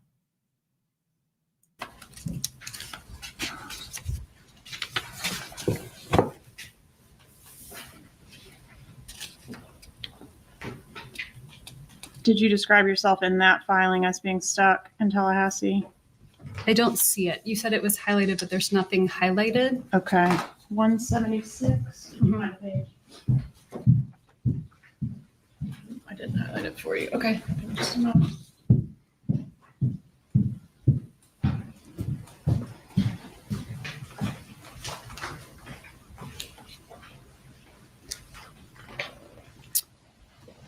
I see the word stuck. I found it. Okay. So did you describe at least in one occasion being stuck in Tallahassee? No, can I read the sentence? Sure. So it says, the husband has made it difficult for the wife with her colleagues at her current position due to his statements and actions. And the husband's intent is to relocate to a larger area at some point. So the wife is merely stuck in Tallahassee until the husband decides that the time is right for him to leave. All right. Meaning, and had he accepted a job anywhere else by the time that he was murdered? no, he hadn't yet been offered a job, but he was always looking. Okay. So he was just going to move and just let you have the kids at that point? He probably would have done what I did, which is have a conversation and see if it was a place that made sense for both of us to live. And would you have moved to wherever he got a great job and started a new life there? Potentially, yeah. Okay. Did you like Tallahassee? I did. And you said, I think you did say this, but let me clarify. Was your mom aware of the order denying relocation? My mom was aware of the order denying And relocation. what about your brother, Charlie? Was he aware of that as well? I'm sure Yeah. my mom would have said something to him. All right. So did your mom suggest any ways that you might coerce Dan Markel to let you move with the kids to South Florida? Yes, I think we talked about that before. We did. And for this, I'm referring back to those emails. And in particular, the bribe. So another bribe to get him to allow relocation. I'm on page 5 of the first email for the defense. Another bribe to get him to allow relocation should be the offer of plane tickets so that he can fly back and forth, right? So you're going to potentially offer this big monetary benefit that would allow him to fly back and forth to work.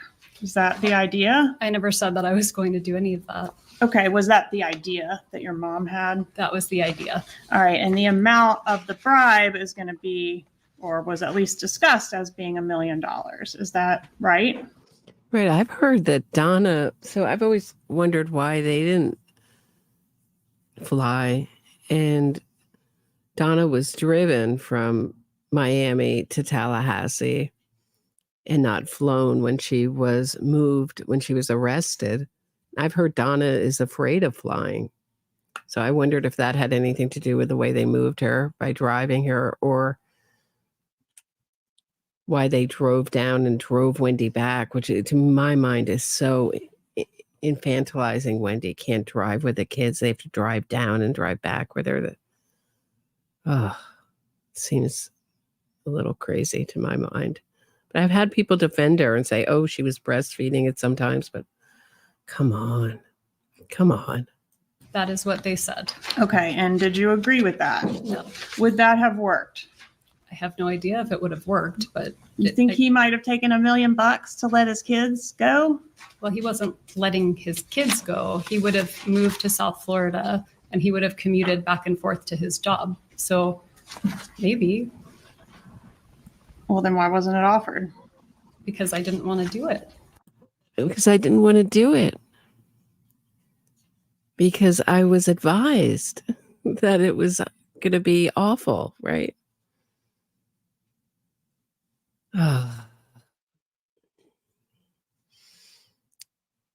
Wendi didn't want to give them $1 million. He could be inconvenienced, just not my family. My family can't be inconvenienced. All right, what about the idea that you could try to threaten Dan to convert the kids to Christianity so that they can fit into the Bible Belt here in Tallahassee? Is that something your mom suggested in these emails? My mom did suggest that. Okay, and specifically, this is on page 7 of the exhibit.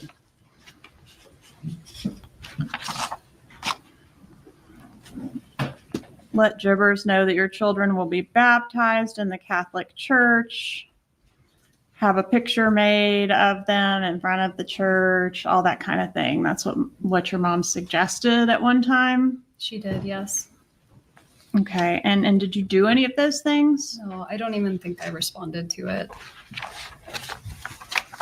Do you know whether the defendant, your brother Charlie, was supportive of the plan to convert them or pose as converting them to Christianity? I have no idea. I don't think he was particularly involved in this round of my mom's emails. On page 11 of the exhibit, there's an indication from your mom that Charlie at least has discussed this with her and maybe is somewhat supportive. Charlie brought up a good point when he said that Americans were dropped behind enemy lines during World War II wearing Nazi uniforms to get what they wanted.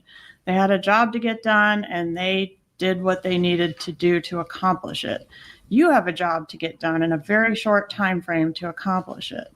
If you dressed your kids up in Hitler Youth uniforms and brought... Right. So this Jewish family, and I'm Jewish, I just got accused of being anti-Semitic yesterday. So ridiculous. I was raised Quaker, but ethnically Jewish. But this family goes to Nazi stuff the minute they get angry and want revenge. So dress the kids up in Nazi uniforms. I'm going to bring some Nazi stuff. Charlie said something to that effect. And then he's making a Nazi metaphor here to Donna. And Donna's passing it along. Bizarre. I mean, dressing your kids up in Nazi outfits, I don't think most non-Jewish people would do, but for a Jewish person to do is really, really, really going beyond the pale. them down here, act of defiance that would show Jibbers that he's, all caps and bold, not in control.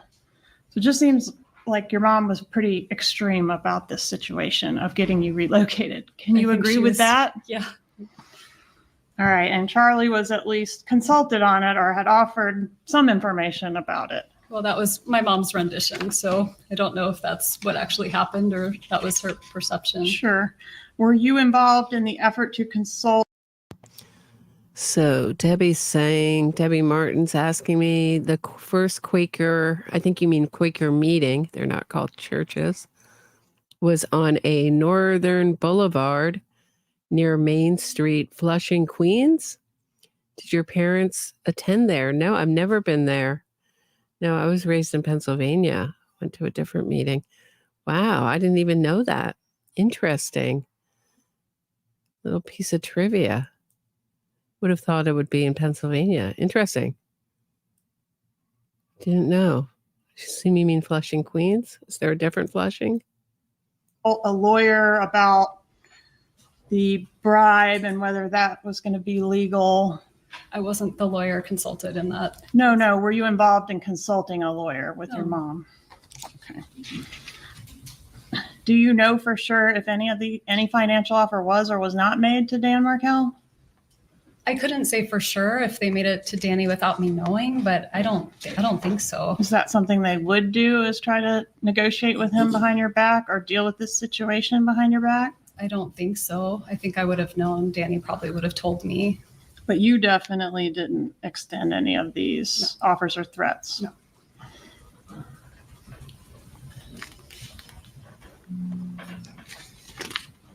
When was the divorce final? No, I didn't have to, because eventually I just was working on my ultimate plan to just have him removed from the planet in the most brutal way possible. The summer of 2013. All right, I'm going to switch gears for a minute and talk about phone stuff. Was your cell phone collected by the police in this case after Dan was shot? I gave the police my cell phone and asked them to search it if it could be useful. All right, and around the time of the murder, was your number 954-803-0079? It was. And can you agree that the numbers, let me show you an exhibit. 59, I believe.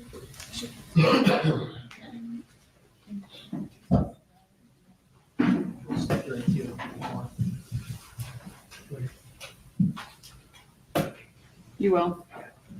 Okay. Well, I want to explain what it is. Okay. Yeah, so I talked a lot about converting to Christianity, but I didn't mention what religion you are. We talked about Dan being more religious than you are, but we didn't talk about what religion you are. So could you explain that to the jury, please? Sure. I'm Jewish. And Dan was as well, right? And Danny was Jewish as well. Okay. So I had this exhibit 59. This is not 59.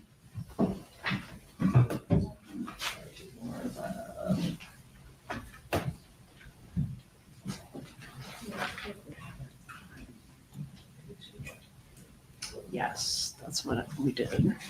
One moment.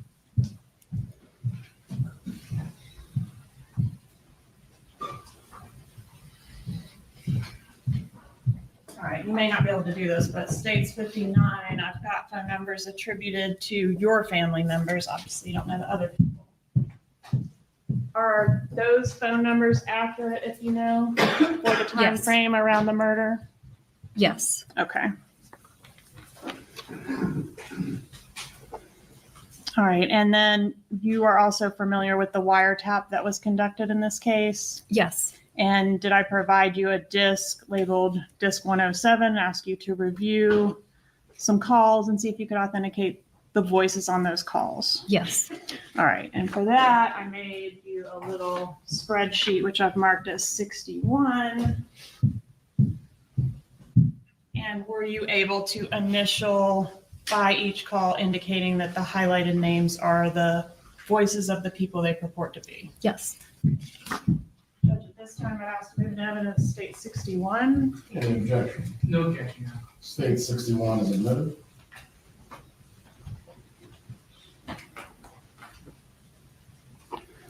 All right, and if we can shift back to, we talked about your divorce being final.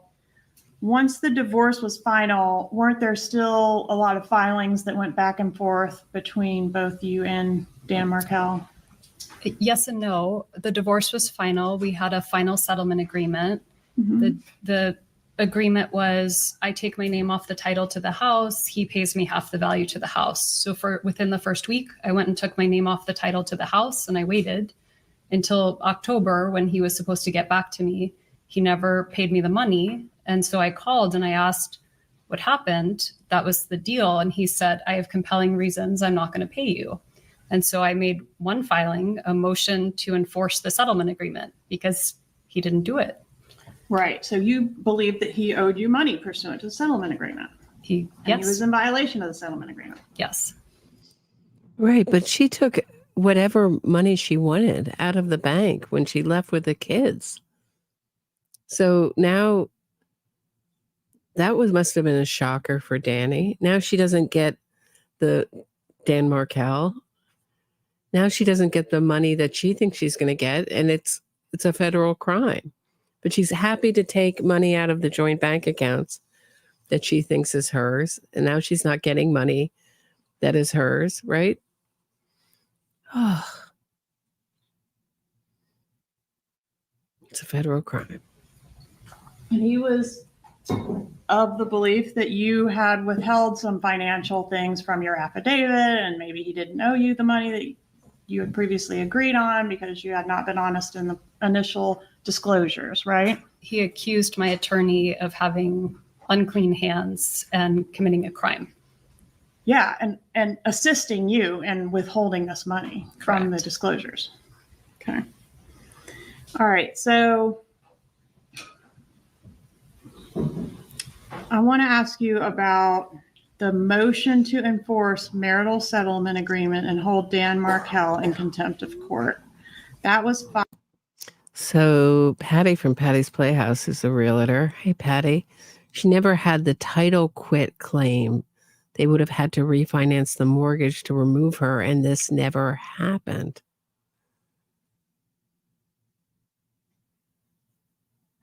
Interesting.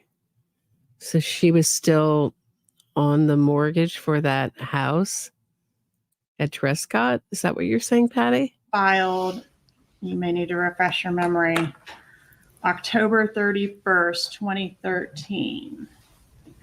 Give you the exhibit 56 and have you take a look at, this is going to be on 338.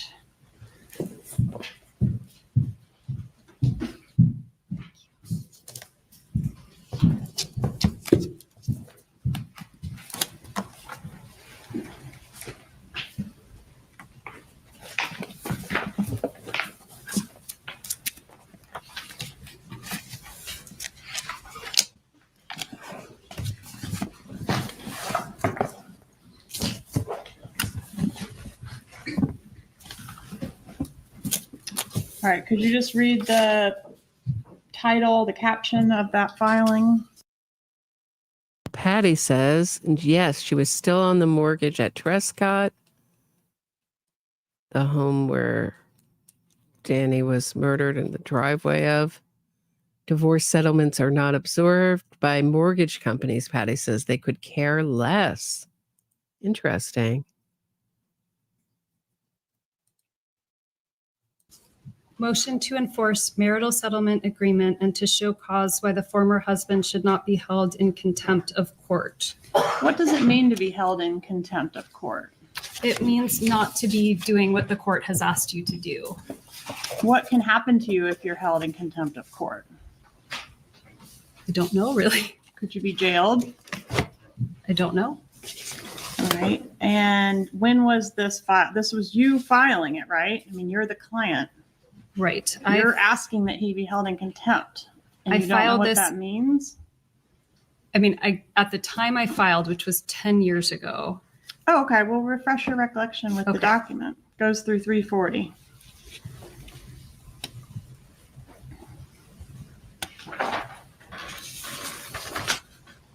Look how green Charlie looks, huh?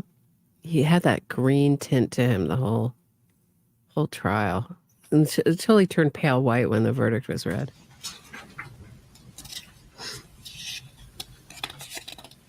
Ghostly white. Charlie Adelson white.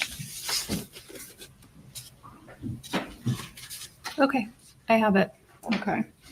So what was it you were asking for in this motion? It was what I just mentioned. So basically, I took my name off the title to the house. He never paid. This was asking him to pay. Cough up the money or be held in contempt? Yep. Okay. And what day was this filed? This was filed on October 31st, 2013. All right. So Halloween of 13, and that's the same day that you backed out of the contract to purchase the house in Tallahassee, right? I don't remember that? what day that was. Okay. Do you remember that it was your brother, Charlie, that specifically convinced you to back out of that particular house deal?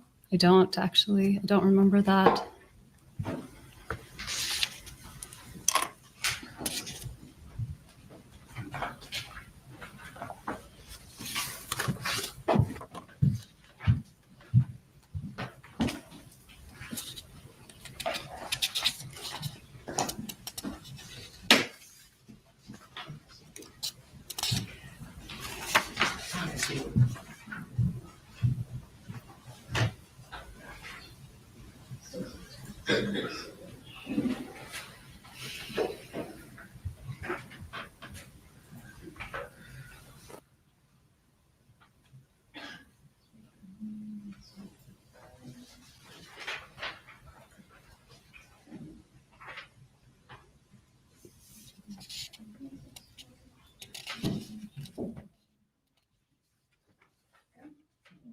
And see if these text messages refresh your recollection. Okay.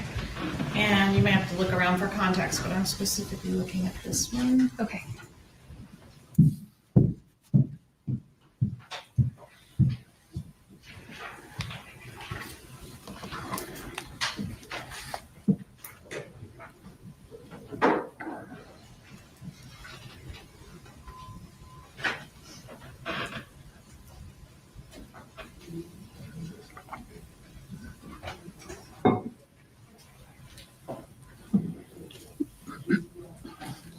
Okay. Does that refresh your recollection? Honestly, I mean, I can read what's here, but I still don't remember. Don't really independently. remember. And after pulling the plug on the house, there were some emails where you were saying you can't answer the phone, you're crying too hard about the house. Like you seem genuinely upset about pulling the plug on the house, but now you don't remember it? Well, it's been 10 years. Sure. So a lot of terrible things have happened since then. It's hard to remember. Don't recall. I really liked the house and was excited about it, but it was more than I can afford at the time. That's what I remember, is talking with the real estate agent and having her say we'd find another house, and it wasn't the right one. Would you have any reason to dispute that occurred on Halloween of 2013? No, it probably did. Right. I decided it wasn't. So do you guys get the significance of Georgia asking about Halloween? So Halloween was when Charlie asked Katie if he knew anyone who would rough someone up. Of course, he didn't mean rough someone up. That's Adelson speak from brutally murder them, but okay. And that's when Wendi decided that she didn't want the house, when that was put into motion. I just don't remember. Okay. And then a few months later, on February 14th of 2014, there was another filing. I want to draw your attention to page 379. And ask you what that document is. Do you want me to read the title of the document? Yes, please. Former husband's counter motion to enforce marital settlement agreements, financial provisions, and incorporated motion for sanctions. Do you remember this filing? I don't remember this filing, but in anticipation of my testimony today, I refreshed and reread it. Okay. And he accuses you in this filing of breaching the marital settlement agreement in various ways, right? That's correct. Okay. And committing a fraud upon the court by omitting the $200,000 in assets from your financial affidavit? That is what he was alleging. Committing a fraud upon the court is very serious when you're a lawyer and you're asked to uphold the rules of the court. Same way a doctor leads to do no harm. But it just seems like, coming off the Karen Reed case, that these lawyers really never get punished for anything that they do like this. Wendi still has her license, but this was never proved. Obviously, this is just one of Dan's allegations. And ask the court to sanction you. Yes, that's what he said. Okay. So again, you're both seeking the court to sanction each other. I mean, them's fighting words and lawyer terms, right? Well, I was filing a motion to enforce a settlement agreement. So Right. So she's saying that Dan didn't follow his settlement agreement, and she's calling sanctions on his law license, which would have had infinite ramifications with his career, teaching law if he had no law license, if they took it away. Or they could A, dismiss it, B, admonish him, C, put some kind of financial kind of,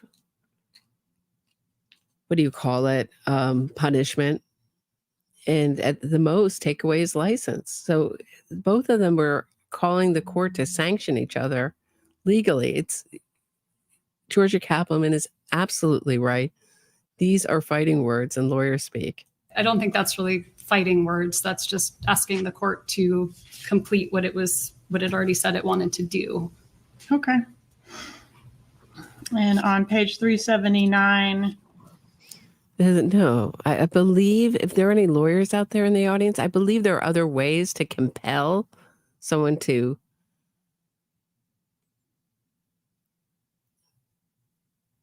go along with with their marital agreement without asking for sanctions. I believe there are, but correct me if I'm wrong. Lawyers in the audience, I'm talking to you. Dan suggests that the court send a strong message about your malfeasance by awarding him the entirety of the undisclosed assets of over $200,000, right? That is what he asked for. Okay, and then on March 10th of 2014, on page 437, do you respond with your motion to dismiss the former husband's counter motion to enforce the marital settlement agreement that we just talked about? I'm sorry, what is the page number? 437. Thank you to whoever said it's called an injunction. Thank you. Thank you. Thank you very much.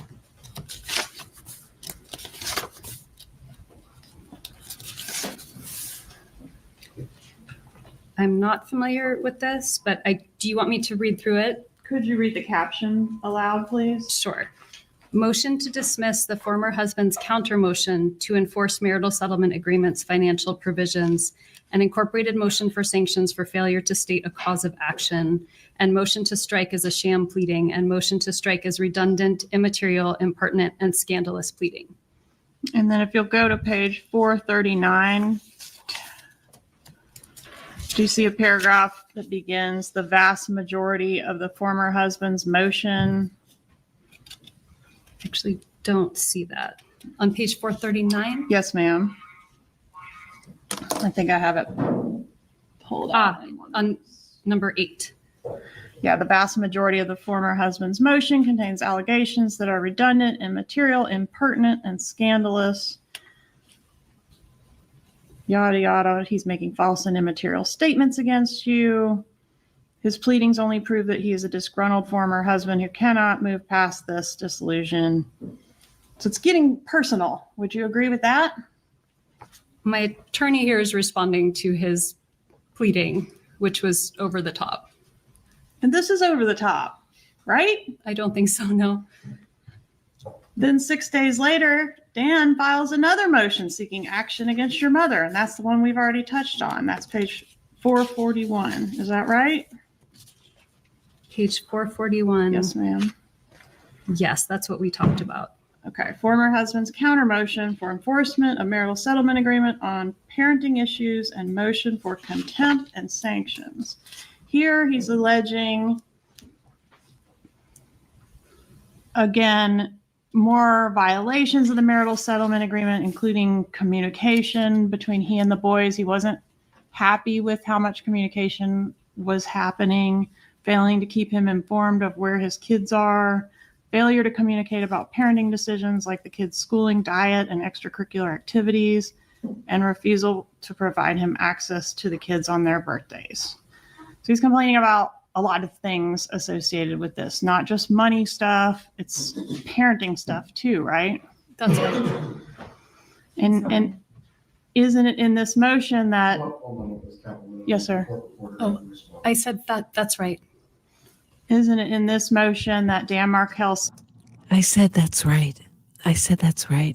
Oh, I'm very conscious and considerate to the court reporter.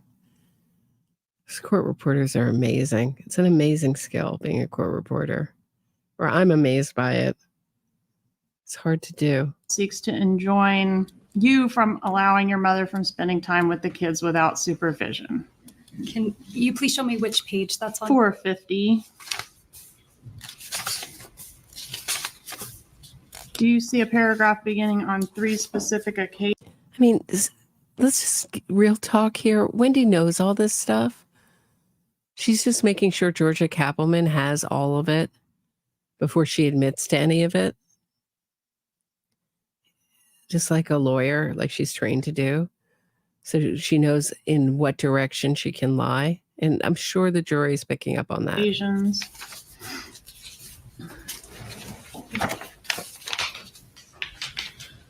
Yes, I do. Could you read that, please?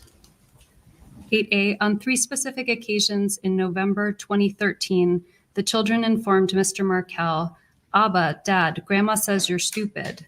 When queried as to why Grandma, the maternal grandmother, would say such things, the children replied jointly that it is because she says you are trying to take her sunshines away from her. And continue, please. In December 2013, you don't have to say the name. Yeah. Your child. My child, the younger son, further stated to Mr. Markel in front of the former wife, Abba, Grandma says she hates you. The children were visiting with their grandparents at that time. Mr. Markel is concerned that continued exposure to such negativity forms a foundation for parental alienation. Is that what he was alleging about your mom? That is what he is alleging in this document, yes. And this was filed in court? He filed this in court. On what date? It will be at the front of the document, right? Yes, ma'am. Page 441.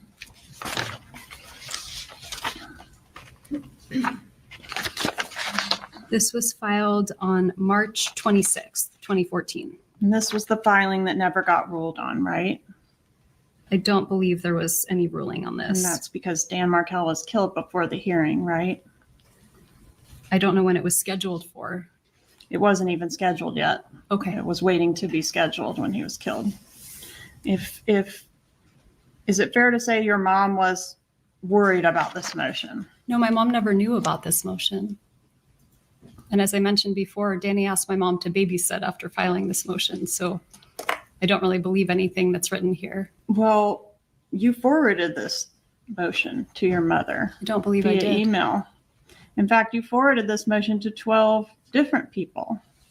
Your mom, Jeffrey Lacoste, Renee Griggs, Tova Walsh, Morgan Honeycutt, Gary Cohen, Miguel Edmondson, Trey Hubler, Robert Adelson, Rachel Frank, Jared Reich, and some MEHULNYC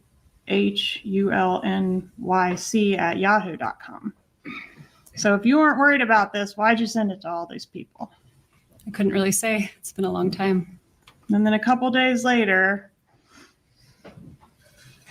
we know what happened. So this was in March. So a couple days, I filed it. I sent it to people in July when Danny was killed. You sent it a couple days later. I sent that email to 12 different people. In March. Yes.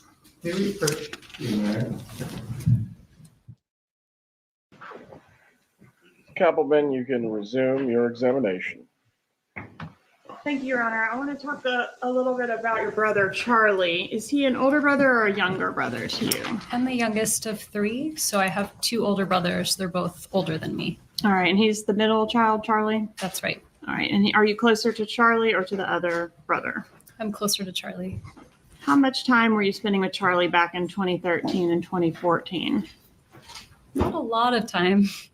I was in Tallahassee. He was in South Florida. Did he work a lot? He worked a lot, yeah. Did he work at one location or travel around? He would travel around. He worked at multiple locations. Was he pretty successful in his job? Yeah, he came up with a great business model for what he did, and he worked really hard and was very successful. Was your brother known to carry a lot of cash? I mean, he had cash on him sometimes. I never saw large sums of cash. Did you ever see stapled cash? I never saw stapled cash. Were you familiar with his practice of stapling cash together in stacks? No, I never knew about that. Was your brother Charlie protective of you? I think when I was a little kid.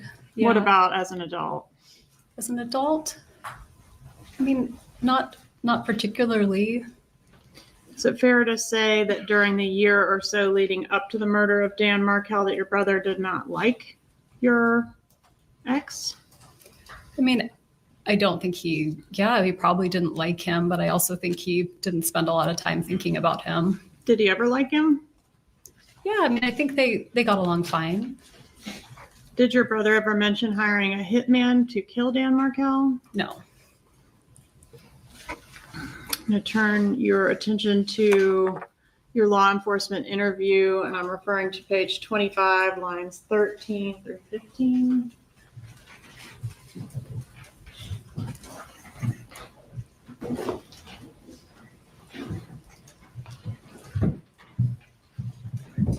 Send me under tab 1. So this tab here. Okay. All right, so page 25.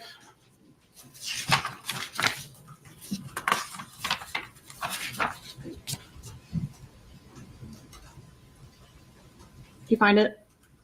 Yes.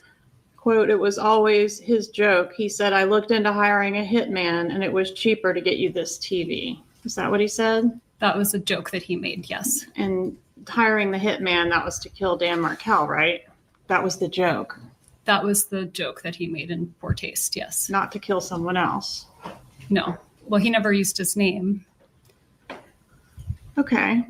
Well, he's hiring you the TV because it's cheaper as a divorce present than a hitman. Who else would he be hitting with the hitman?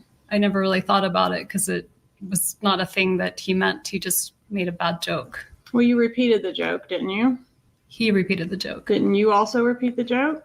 To other people? Yes, like Jeff Lacasse. I never said that to Jeff Lacasse. You didn't tell Jeff Lacasse that your brother got you that TV as a divorce present because it was cheaper than hiring a hitman. I may have repeated that joke in the context of the TV, yes. All right. And who is Jeff Lacasse? Jeff Lacasse was a person I dated in 2013. And did you tell Jeffrey Lacasse shortly before the actual murder that your brother really had looked into hiring a hitman? I did not. Did he buy you a TV as a divorce present? Did my brother buy me a TV as a divorce present? Yes, sorry, I should have Yes. clarified that. And was the TV that your brother bought you as a divorce present the same TV that was being repaired on the morning of the murder? Yes. Did your mom text you that morning that the repair guy was coming to repair the TV? I don't remember that. Why would your mom have been involved in your TV repair appointment?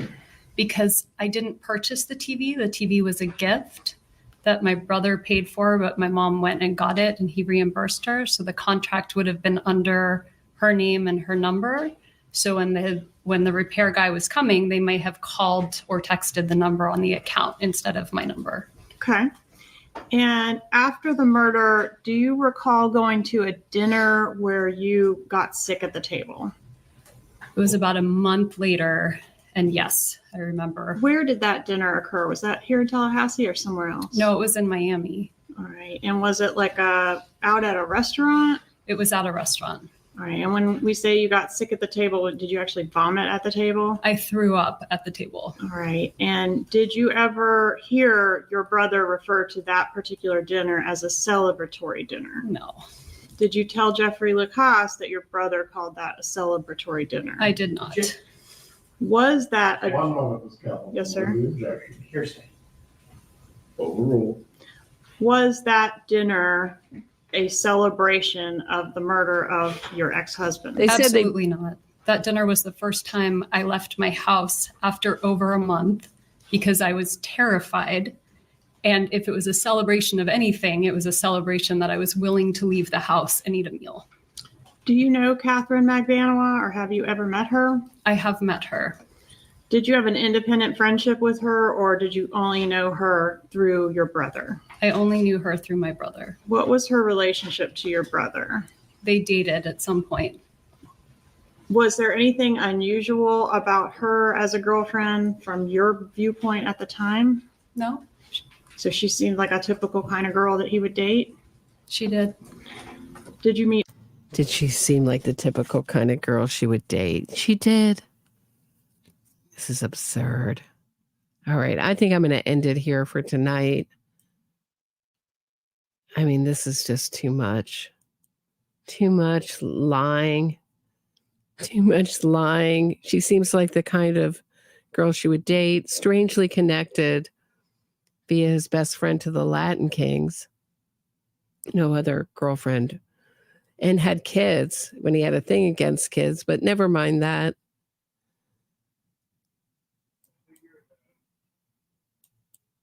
I'm going to end the way I do so many times, reading a victim impact statement to the Honorable Stephen Everett.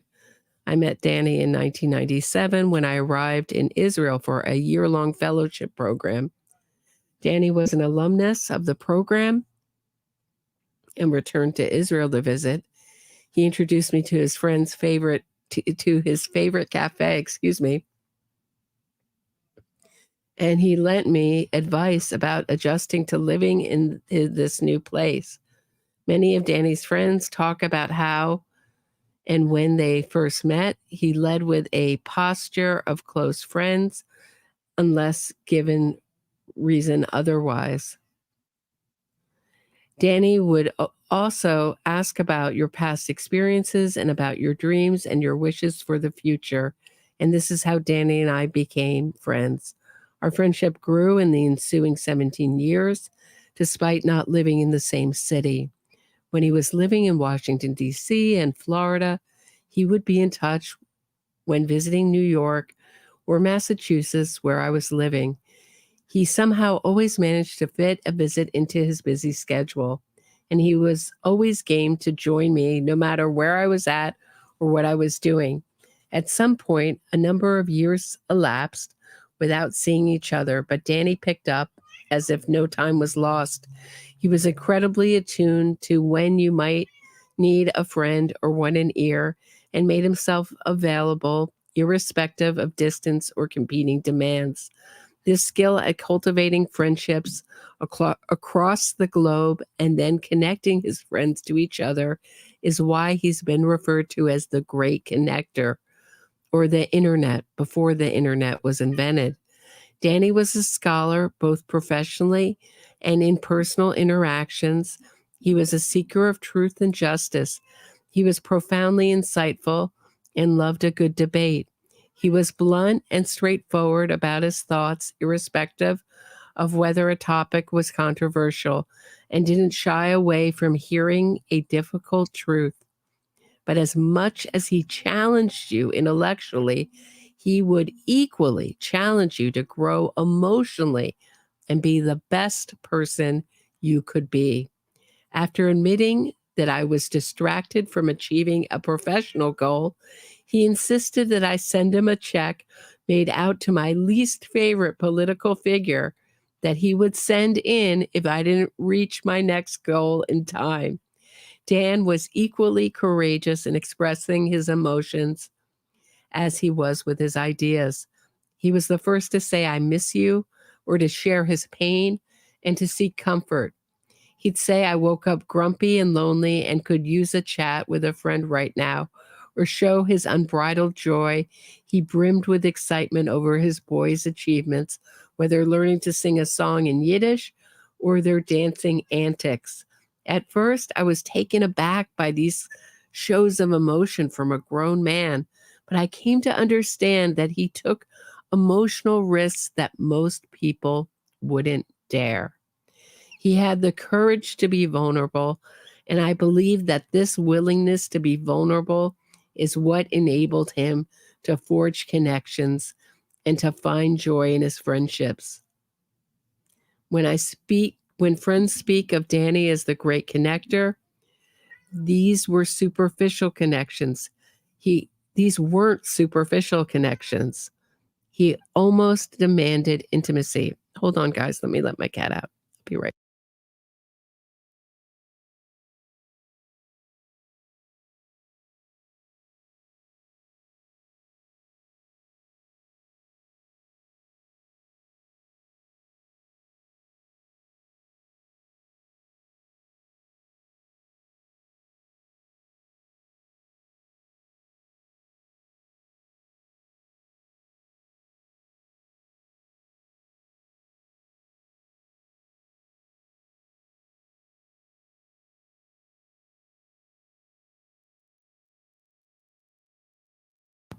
Okay. But I believe that his willingness to be vulnerable is what enabled him to forge connections and to find joy in his friendships. When friends speak of Danny as the great connector, these weren't superficial connections. He almost demanded intimacy. One friend described how Danny would never be content with a quick catch up on the phone. He wanted to know what was really going on in your life. And right after Danny's passing, a friend described how Danny was just at his home, putting his kids to bed with him, a far more intimate activity than the average get-together between two men. This intimacy led to a deep love. One of Danny's girlfriends once told me that despite her past relationship experience, she never really knew what it felt like to be loved until she met Danny. I wasn't the least bit surprised, and I can't think of a greater gift one person can give to another. During the couple of years before Danny was murdered, Danny and I independently went through life's transitions. I was fortunate to have him as a source of support, so as I walked through uncertain times. They say that tough times show you who your true friends are. Danny was one of the people to whom I grew closer during this time. Just as he was afraid to share his pain and to be vulnerable, just as he was unafraid to share his pain and to be vulnerable, he was unafraid of my pain and treated my vulnerability with care. He saw my strengths and valued them and reminded me of them. He saw my struggles and lessened them with his company and friendship.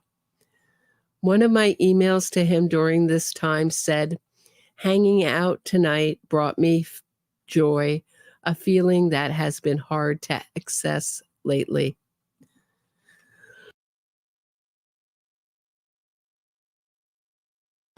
I also had the privilege of being in Danny's life as he confronted his own challenges. As they say, the true trust of a person's character is how they respond to difficulty. Danny would share the details of a tough situation with stark honesty, and he wanted to find a fair solution. But then the conversation would often follow with a discussion about how he could respond in the most humane way possible. He said he wanted to choose actions that would make his sons proud. Amidst disappointment, he sought out a path of kindness and peace. He had a great capacity for taking responsibility for his mistakes and for forgiving others' mistakes. He wanted to talk about cultivating a heart of loving kindness, particularly in light of our shared interest in Buddhist teachings. Danny also never lost sight of the gifts in his life. He expressed gratitude for a career that he loved and allowed him to care for his family, and gratitude for his friends and family, and for the communities he was a part of. and perhaps most of all, for his little wonder balls, the word he used to refer to his 2 sons. Danny's passing has left me bereft. I instinctively turn to my phone to call Danny when there's a piece of news in my life. I miss his famous bambizzle birthday wishes and his Facebook posts excitedly displaying his boys' art projects and soccer videos. I still feel the desire for him to weigh in with his advice when facing a decision. I miss his work trips, which enabled our visits. I miss the authenticity he brought to our friendship and the way he encouraged me to grow. I can think of no better way to love someone than to encourage their growth. I try to honor Danny by remembering what he said at the conclusion of one of his email messages, which now seems precedent. Quote, "Everything wonderful is also and already fragile. Love mightily while you can." I love and miss Danny.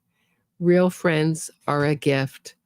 With tears flowing from my eyes as I write this, the pain of his loss still cuts deep, a type of pain that time does not heal, and I feel profound sadness and anger that this dear friend was senselessly taken from me, from his boys, from his family, from his academic community, and from our shared community of friends. I never stopped wishing that my friend were still here. Sincerely, Tamara Menzel.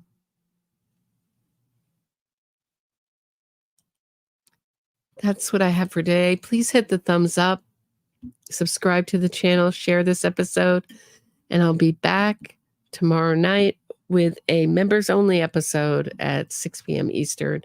Have a great night, everybody.